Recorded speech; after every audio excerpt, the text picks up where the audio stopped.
Good morning my dear students. कैसे हैं आप? आशा करता हूं कि आप सब ठीक ठाक होंगे और मन के साथ पूरी तल्लीनता के साथ आप अध्ययन कर रहे होंगे, क्योंकि आप सभी के एग्ज़ाम्स भी सामने हैं और हर कोई चाहता है कि हम जीवन में सफल हों। और मैं भी आशा करता हूं, मैं भी ईश्वर से प्रार्थना करता हूं कि आप सफल हों और अपने मंजिल को पाएँ।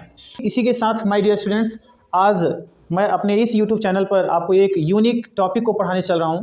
देखिएगा, आपको अच्छा लगे तो ज़रूर शेयर करिएगा। आइए, आज हम आपको टू का प्रयोग पढ़ेंगे। ज़रा समझिएगा कि ये टू जो है, इसका मतलब क्या होता है।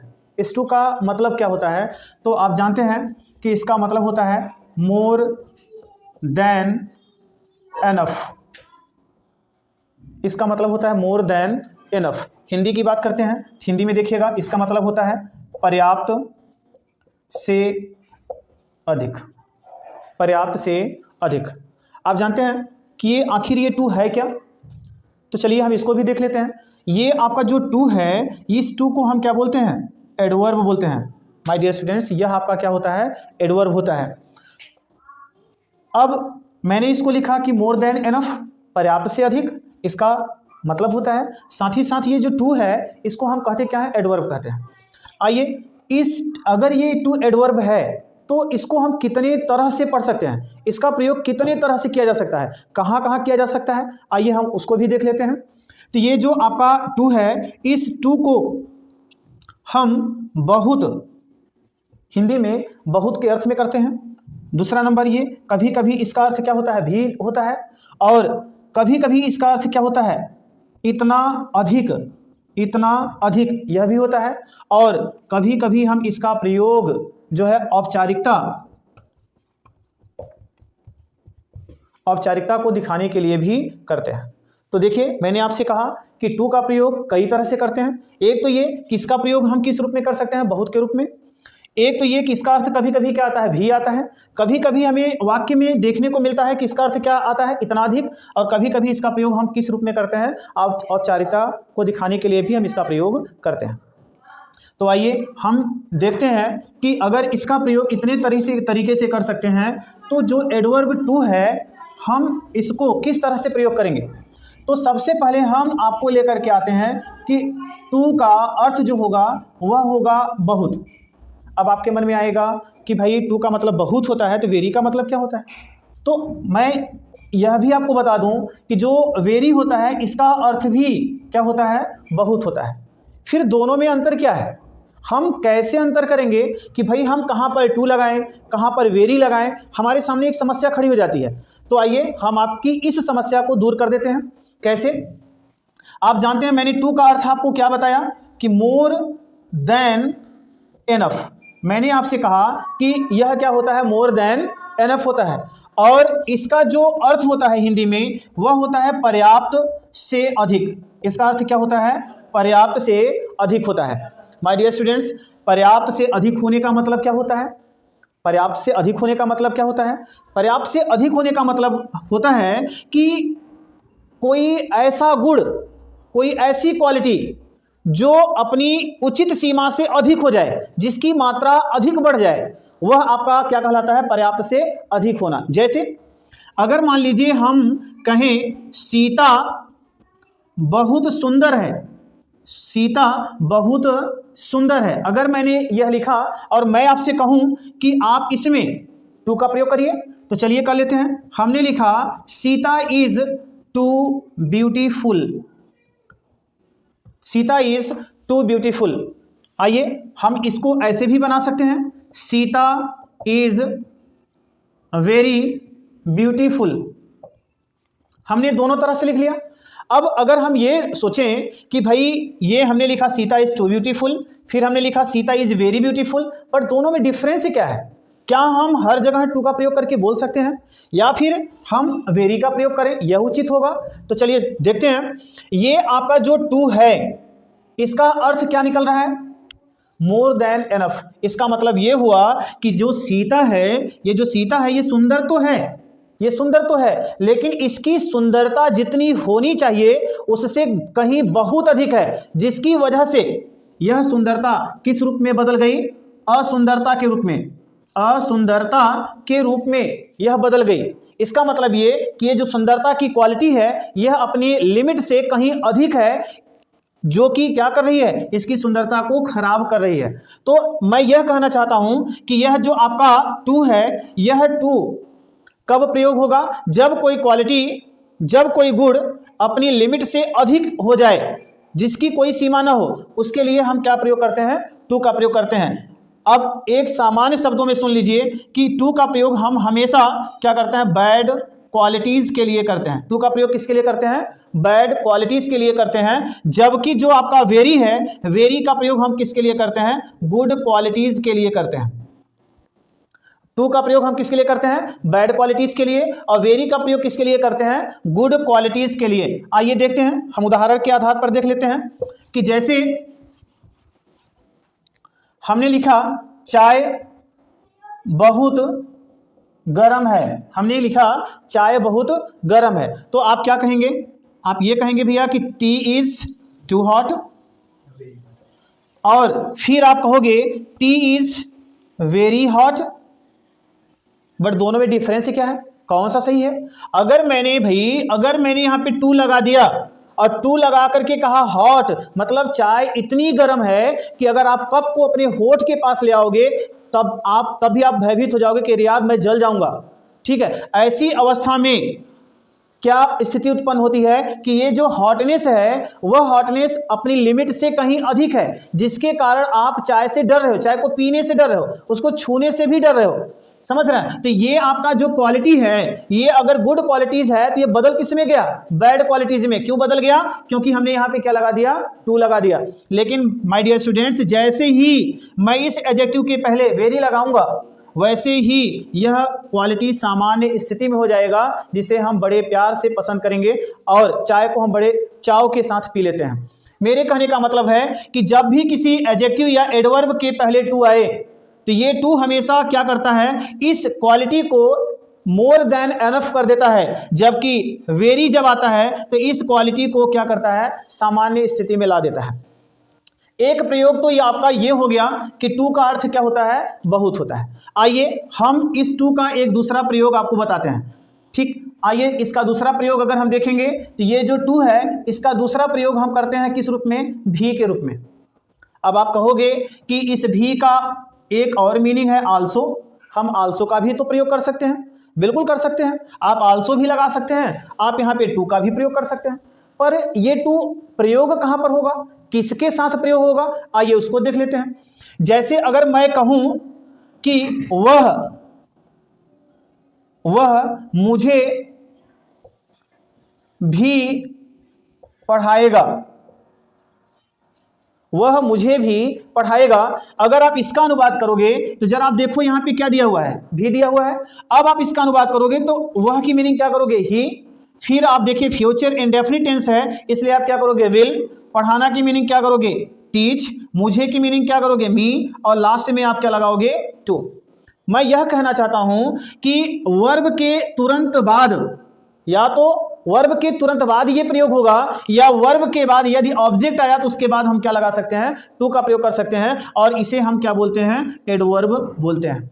तो कभी कभी हम क्या करते हैं, भी के रूप में इसका प्रयोग जब भी करेंगे तो कहां पर करेंगे, क्रिया के पश्चात करेंगे, वर्ब के हमेशा बाद करेंगे। यह टू वर्ब के पहले नहीं आ सकता, सब्जेक्ट के साथ नहीं आ सकता, ऑब्जेक्ट के साथ नहीं आ सकता। ये जब भी आएगा तो ये वर्ब के बाद आएगा। और यदि यह वर्ब के बाद आया तो ध्यान रखिएगा माय डियर स्टूडेंट्स, इसका अर्थ क्या हो निकलेगा, भी निकलेगा। इसे हम क्या किस रूप में जानेंगे, भी के रूप में जानेंगे। तो ये आपके दो प्रयोग हो गए। आइए हम आपको लेकर के चलते हैं एक दूसरे प्रयोग की तरफ। देखिए कभी कभी क्या होता है कि ये जो आपका टू दिखाई पड़ रहा है, इस टू का अर्थ क्या निकलता है, इतना अधिक, इतना अधिक। लेकिन जब इतना अधिक इसका अर्थ होता है तो इसके साथ माय डियर स्टूडेंट्स हमेशा क्या आता है, टू आता है, जिसे हम क्या कहते हैं, इन्फिनेटिव। इसे हम क्या कहते हैं, इन्फिनेटिव कहते हैं। और यह जो आपका इन्फिनेटिव है जब भी आता है, यह किसके साथ आता है, टू के साथ आता है। आइए टू आएगा तो टू आएगा, और जब ये टू आएगा और ये टू आएगा तो इस टू का अर्थ क्या निकलेगा, इतना अधिक निकलेगा। जैसे हमने लिखा he is too weak to run fast. मैंने यह सेंटेंस लिखा है। आइए हम इसको हिंदी से समझते हैं। हम लिखेंगे कि वह इतना अधिक कमजोर है कि वह तेज नहीं दौड़ सकता है। वह इतना अधिक कमजोर है कि वह तेज नहीं दौड़ सकता है। आप जरा देखिए कि यहां पर क्या दिया है, इतना अधिक दिया हुआ है। कभी कभी हो सकता है केवल इतना भी कर सकते हैं आप, वह इतना कमजोर है कि वह तेज नहीं दौड़ सकता है। तो जब भी आप देखेंगे कि यहां पर हमने क्या पाया, टू पाया, और जैसे ही टू पाया तो यहां पे क्या पाया, इन्फिनिटिव टू पाया। क्या आपको नजर आ रहा है भाई, हमने यही बात तो यहां कहा था कि अगर ये टू आएगा तो ये टू आएगा, और जब ये टू और ये टू आएंगे तो इस टू का अर्थ क्या निकलेगा, इतना अधिक, या फिर क्या निकलेगा, इतना निकलेगा। हमने वही किया आपके सामने। हमने इस वाक्य में क्या पाया, टू पाया, फिर हमने क्या पाया, यहाँ पे टू पाया, और जब इसका अर्थ निकाला तो हमें यहाँ पर क्या मिला, इतना अधिक मिला। तो मेरी बात समझ में आ गई होगी। आइए मैं आपको एक एग्जांपल से और समझा देता हूं। देखिए, जैसे मैं लिखूं I am too poor to study further, FURTHER। इसका देखिए, आप देख ही रहे हैं यहाँ पे क्या दिखाई पड़ रहा है, टू दिखाई पड़ रहा है। यहाँ पर क्या दिखाई पड़ रहा है, टू दिखाई पड़ रहा है। दो टू आया, और अब हम क्या करते हैं, देखते हैं हिंदी में कि क्या इस टू का अर्थ इतना आता है या नहीं आता। तो देखिए जरा, मैं इतना गरीब हूं कि मैं आगे नहीं अध्ययन कर सकता हूं। तो जरा देखिए, आपको यहां पे क्या मिला, इतना शब्द मिला, और जैसे ही इतना शब्द मिला हम समझ गए कि इस इतना के अंग्रेजी हमें क्या लगाना है, टू लगाना है। और आप कहोगे कि अरे भैया यहाँ पे इतना का अंग्रेजी सो भी होता है, तो मैं बिल्कुल कहूंगा कि सो होता है, लेकिन वो कॉम्प्लेक्स सेंटेंस में होता है। मैं ये आपको टू का प्रयोग पढ़ा रहा हूँ सिंपल सेंटेंस में। ध्यान रखिएगा कि आप इसकी अंग्रेजी सो भी लिख सकते हो, लेकिन साथ ही साथ इसकी अंग्रेजी क्या होती है, टू भी होती है। आप जानते हो कि मैं आपको किसका प्रयोग पढ़ा रहा हूँ, टू का प्रयोग पढ़ा रहा हूँ। आइए, ये आपका प्रयोग हो गया। मैं आपको अब एक अगला इसका प्रयोग पढ़ाने चल रहा हूं। इसका अगला प्रयोग क्या है, जरा ये समझते हैं।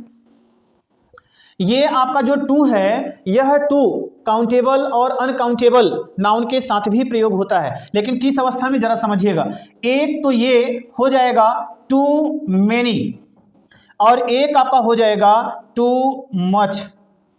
टू मेनी और टू मच, ये जो आपका टू मेनी है, ये काउंटेबल नाउन के साथ प्रयोग होता है, काउंटेबल नाउन के साथ। और आपको बता दें कि इसका अर्थ होता है बहुत अधिक। इसका अर्थ क्या होता है, बहुत अधिक। फिर इसके बाद में एक आपका अगला है टू मच, और ये जो टू मच है, ये टू मच आपका प्रयोग होता है,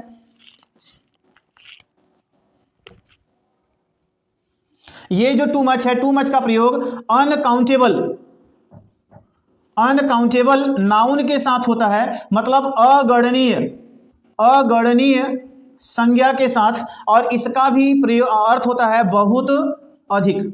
इसका भी प्रयोग अर्थ क्या होता है, बहुत अधिक होता है। आइए यहां पर आपको बता दूं, काउंटेबल का मतलब होता है गणनीय संज्ञा, और मेरे ख्याल से आपको इतना पता होगा कि ऐसी संज्ञा जिसको हम गिन सकें वह क्या होती है, काउंटेबल नाउन होती है। जैसे मान लीजिए हमने क्या लिखा, बॉयज लिखा, फिर हमने क्या लिखा, गर्ल्स लिखा, इसी तरह से मेन हो गया, पीपल हो गया, ढेर सारी संज्ञाएं हैं। और अगणनीय संज्ञा क्या होती है, ऐसी संज्ञा जो गिनी न जा सके। जैसे हमने लिखा मिल्क, हमने लिखा वाटर, हमने लिखा गोल्ड, ऐसी ढेर सारी संज्ञाएं हैं। इनके लिए हम क्या लगाते हैं, इन्हें हम क्या कहते हैं, अनकाउंटेबल कहते हैं। और इनके पहले हम किसका प्रयोग करेंगे, टू मच का, और काउंटेबल नाउन के लिए हम किसका प्रयोग करेंगे, टू मेनी का। आइए हम अब एग्जांपल के माध्यम से समझते हैं। जैसे मैंने लिखा कि यहां बहुत अधिक पुस्तकें हैं। हमने लिखा यहां बहुत अधिक पुस्तकें हैं। आइए आप देख रहे हैं यहां पे क्या मिल रहा है, बहुत अधिक मिला। अब हम ये चेक करते हैं कि बहुत अधिक अंग्रेजी हम टू मेनी करें या फिर टू मच करें। हम टू मेनी करें या फिर क्या करें, टू मच करें। तो आइए इसके बाद जो संज्ञा यहां पर है, यह संज्ञा बता देगी कि इसकी अंग्रेजी आपको ये लिखना है या फिर ये लिखना है। तो देखते हैं, हमें यहाँ पे क्या मिल रहा है? पुस्तकें। पुस्तकें क्या है? गिनी जा सकती हैं, उनको हम गिन सकते हैं, काउंटेबल नाउन होती हैं। अर्थात ये कि ये संज्ञा बता रही है कि भैया आपको ये नहीं लगाना, आपको क्या लगाना है? टू मेनी लगाना है। और कैसे लगाना है आइए देखते हैं। हम क्या करेंगे, इसका अनुवाद करेंगे तो देयर, पुस्तकें प्लूरल है, बहुवचन है, इसलिए है कि अंग्रेजी क्या लगाएंगे आप? आर। देयर आर, फिर क्या करेंगे? बहुत अधिक का टू मेनी, हमने क्या किया? Too many. अब पुस्तकों का अंग्रेजी क्या लिख दिया? Books. There are too many books, यहां की मीनिंग क्या करेंगे? ओवर, और फिर यहां पर क्या करेंगे? Here. There are too many books over here. समझ में आ गई होगी, आशा करता हूं आपको अच्छे से समझ में आया होगा। फिर आइए हम इस वाक्य को देखते हैं। मैं लिखता हूं कप में, इस कप में बहुत अधिक चाय है, इस कप में बहुत अधिक चाय है। आइए जरा यहां देखिए क्या दिया हुआ है? बहुत अधिक दिया है। हम फिर चेक करते हैं कि क्या हमें टू मेनी लगाना है या फिर टू मच लगाना है। तो इसके लिए हमें कहां चलना पड़ेगा? इस नाउन के पास। हम जब इस नाउन के पास आए और हमने पूछा इस नाउन से, इस नाउन ने कहा कि भैया मैं क्या हूं? अनकाउंटेबल हूं, और मैं अनकाउंटेबल हूं इसलिए आप मेरे साथ किसका प्रयोग करिएगा? टू मच का प्रयोग करिएगा, मुझे टू मेनी की आवश्यकता नहीं है। तो चलिए ये डिसाइड हो गया कि हमें इसकी अंग्रेजी क्या लगाना है? टू मच लगाना है। तो बनाते हैं इसका। सबसे पहले हम क्या करेंगे? देयर, फिर क्या लगाएंगे? इज। क्यों लगाएंगे इज? क्योंकि चाय अनकाउंटेबल है, सिंगुलर है, इसलिए हमने क्या लगा लिया? इज लगाया। अब बहुत अधिक की मीनिंग क्या कर देंगे? टू मच लगाएंगे, और उसके बाद में मेक अंग्रेजी इन, इस कप का लिखेंगे दिस कप कर देंगे, ये आपका बन जाएगा। तो माय डियर स्टूडेंट्स, मैं आपसे ये कहना चाहूंगा कि ये जो टू है, ये टू किस रूप में प्रयोग होगा? टू मेनी के रूप में, जिसका अर्थ क्या होगा? बहुत अधिक होगा। जिसका अर्थ क्या होगा? बहुत अधिक होगा। और यह कब प्रयोग होगा? जब इसके बाद में आई हुई संज्ञा कैसी होगी? काउंटेबल नाउन होगी। और एक इसका और प्रयोग है जिसको हम क्या बोलते हैं? टू मच कहते हैं। इसके बाद आने वाली संज्ञा क्या होती है? अनकाउंटेबल होती है। और जब यह संज्ञा अनकाउंटेबल होती है तो हम यहां पर इसके लिए बहुत अधिक अंग्रेजी क्या लगाते हैं? टू मच लगाते हैं। आशा करता हूं कि आपको ये अच्छे से समझ में आया होगा। और अब इसके बाद में मैं आपको इसका लास्ट प्रयोग है वो आपको चलते चलते बता देता हूं, देख लीजिए।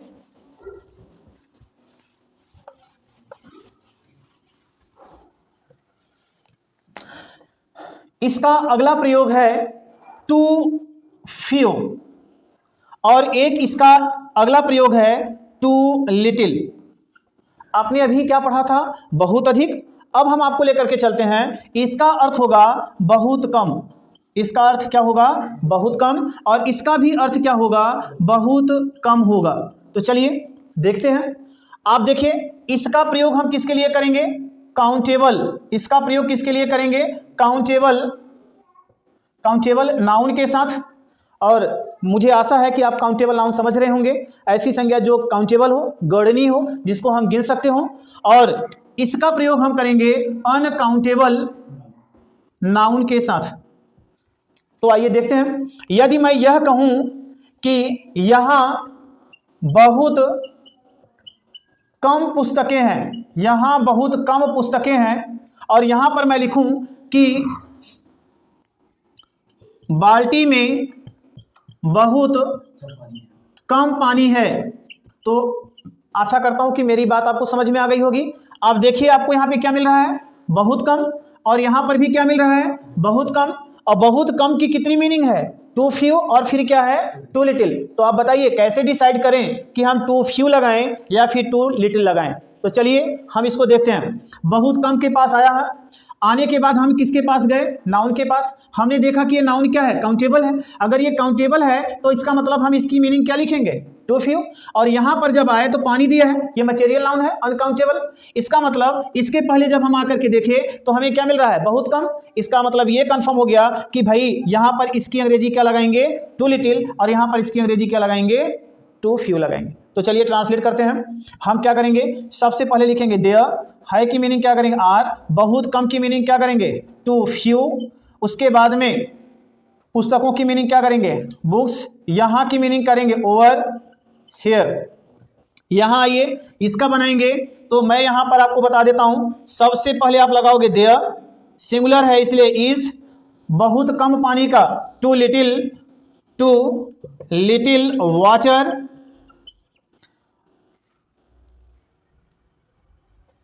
बाल्टी में, in the bucket, bucket, there is too little water in the bucket. So I hope आपको मेरी बातें समझ में आई होंगी, और यदि आपको यह वीडियो अच्छा लगा हो तो I request you to share this channel to your friends and subscribe it, and surely comment it for me so that I will make a different video, a special video for you, and आप हमेशा आपका support मिलता रहे, आपका लाभ हो और यह चैनल निरंतर आगे बढ़ता रहे।